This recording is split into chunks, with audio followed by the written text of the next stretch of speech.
বন সুৰক্ষা বাহিনীৰ এই নতুন বেটেলিয়নত আমি হিন্দু দেখা পাম, মুছলমানো দেখা পাম, খ্ৰীষ্টিয়ানো দেখা পাম, প্ৰতিটো জাতি জনজাতিৰ লোক দেখা পাম।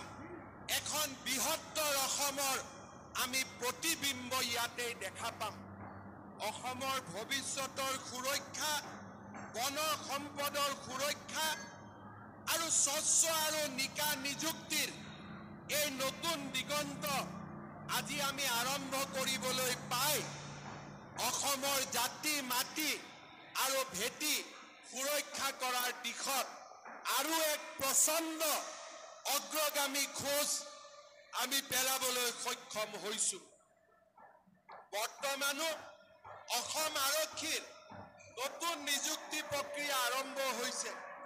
ৰাতিপুৱা যদি আমি টোপনিৰ পৰা উঠোঁ, 4টাৰ পৰা 7টা বজালৈ গাঁৱে ভূঞে খেলপথাৰসমূহত ডেকা ল'ৰাসকলক দৌৰি থকা দেখা পাম। কাৰো মনত চিন্তা নাই যে কাৰোবাক টকা দিব লাগিব, কাৰো মনত চিন্তা নাই যে কাৰোবাক পইচা দিব লাগিব। মাত্ৰ ভাল কৰি দৌৰিব লাগিব, ভাল কৰি পৰীক্ষা দিব লাগিব। আমাৰ ভৱিষ্যত আমি নিজে অংকন কৰিম।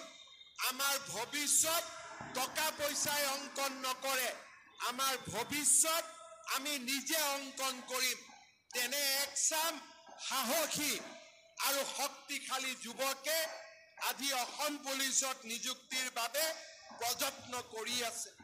অহা অক্টোবৰ মাহত অসম পুলিচৰ নিযুক্তিৰ প্ৰক্ৰিয়া আৰম্ভ হ'ব আৰু 10 মে তাৰিখে আমি এই নতুন নিযুক্তিৰ প্ৰক্ৰিয়া আমি সমাপন কৰিম। তাৰ লগে লগে মই ইতিমধ্যে বনমন্ত্ৰী চন্দ্ৰমোহন পাটোৱাৰী ডাঙৰীয়াক কৈছোঁ যে আজি আমি 940 গৰাকী নৱনিযুক্ত ফৰেষ্ট গাৰ্ডৰ আজি আমি ইয়াতে পাছিং আউট পেৰেডত উপস্থিত আছোঁ। অহা ফেব্ৰুৱাৰী মাহৰ ভিতৰত আৰু 600